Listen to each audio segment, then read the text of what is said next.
The Door-to-Door Man. Michelle Blevins was 18 years old in April of 1980. She was less than 2 months away from her high school graduation. Michelle's parents both worked.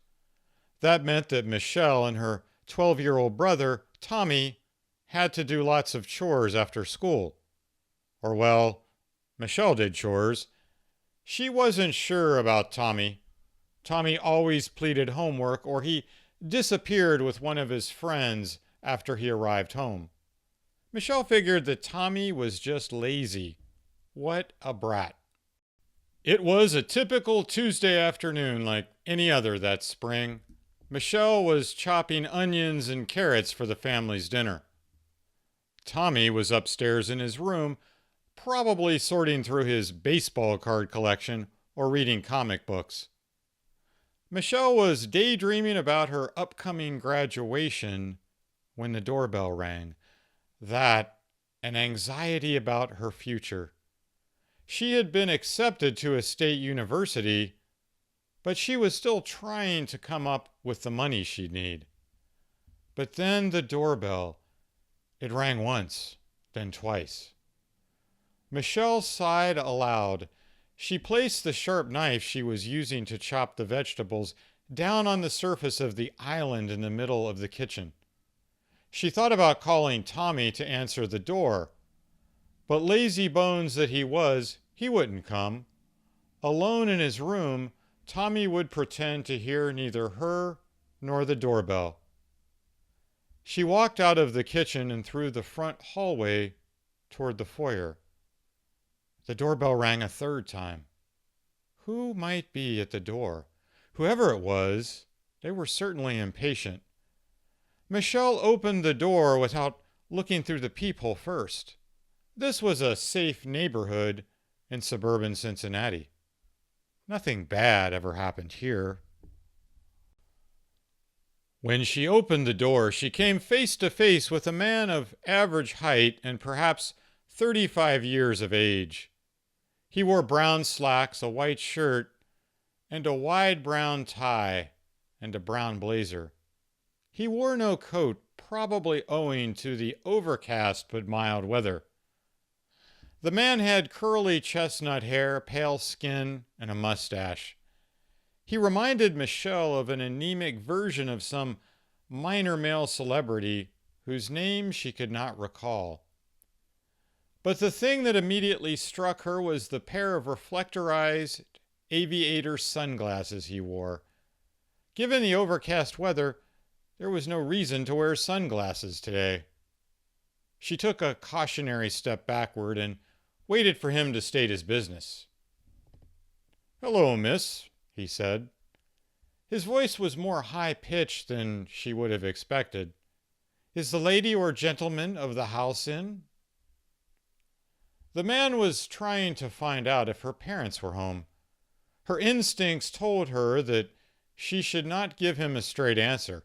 She should say that her father was home, but that he was working in the garage and his hands were coated with oil.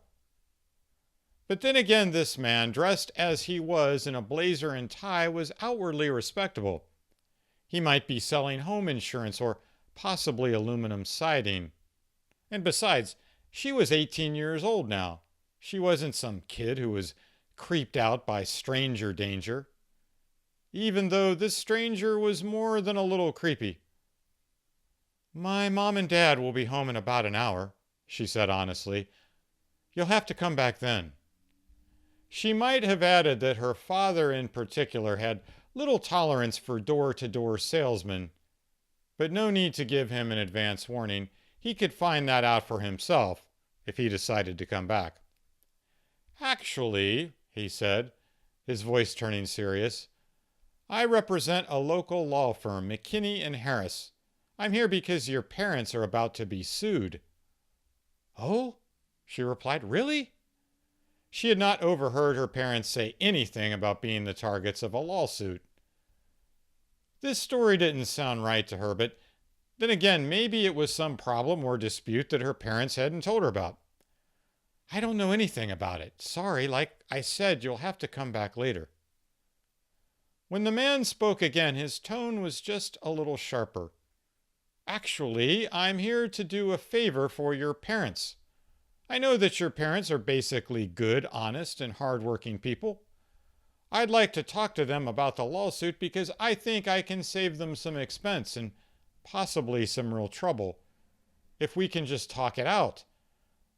My firm doesn't like to see ordinary people lose everything they own in a lawsuit.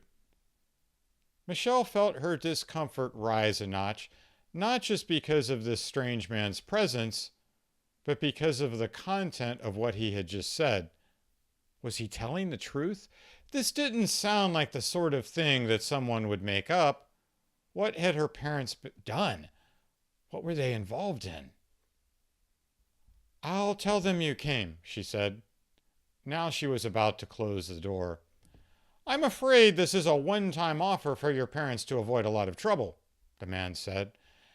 And there isn't much time. What I'd like to do is step inside and wait for them to come home. I know this is an unusual request, but I really want to help your parents avoid trouble. Now Michelle felt a sudden chill run up her spine. All of her instincts abruptly told her that the entire lawsuit story was a lie. Everything about this man was a lie. He had some nefarious intention, and she could easily guess what it might be. I'm sorry, she said. You'll have to come back later. Before the man could say anything else, she closed the door in his face. She locked the door, pushing the button in the center of the knob. Then she slid the chain lock into place. Finally, she dared to look out the peephole. The man was standing there, glaring at the front door. Scowling, he lowered his face to the level of the peephole and squinted into it from the other side of the door. Michelle felt her heart catch in her throat. She stepped away from the door.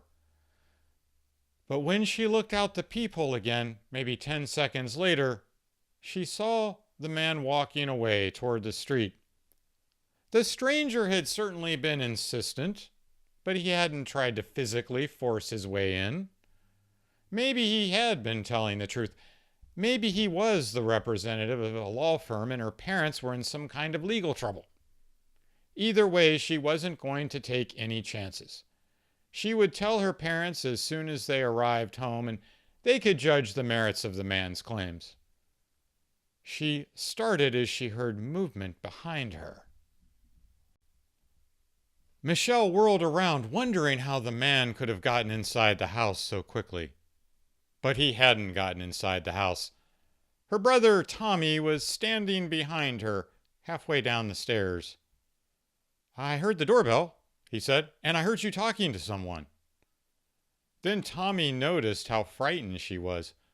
What's wrong? He asked. Nothing, she replied. At least I don't think anything is wrong. Some man came to the door and he was a little bit suspicious. Do we need to call the police? Tommy asked, his eyes wide. For the first time since the doorbell rang, Michelle gave the police serious consideration. A part of her wanted to call the police. The man had clearly tried to gain entry into the house, even if he hadn't done so forcibly. But no, calling the police would be overkill. She reminded herself that the man had gone away when rebuffed by a closed door. And what if he was telling the truth about her parents in the lawsuit?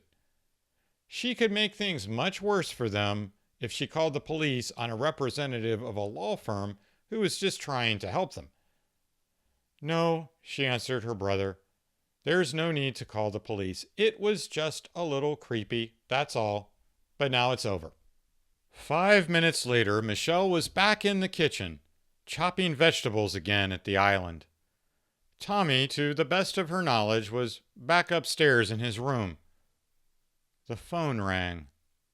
There was a wall phone in the kitchen. She laid down the sharp knife and walked over to answer the phone.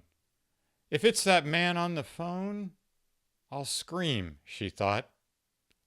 Hello, she said cautiously. Michelle? Her mother. Yeah, it's me, Mom. Well, good, her mother said. You didn't sound quite like yourself. The reason I'm calling is that I wanted to tell you that both your father and I are going to be about a half hour late tonight. If you'd go ahead and get the dinner started like we talked about, I'd really appreciate it." "Okay, Mom," she said. Michelle could tell that her voice was shaking. Her mother could tell, too. "Michelle, what's wrong?" "Mom, are you and Dad involved in some kind of a lawsuit?" "Michelle, what are you talking about?" She told her mother as quickly and succinctly as possible about the strange man at the door and what he had claimed. "No," her mother said. "Your father and I are not involved in any lawsuit. And besides, that isn't the way law firms operate."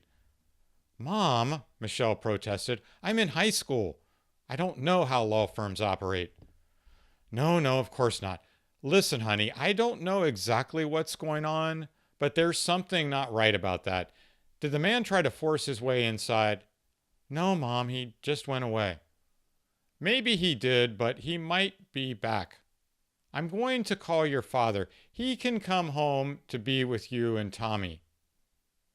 Michelle considered telling her mother that that wasn't necessary, that the man was gone and she and Tommy were fine.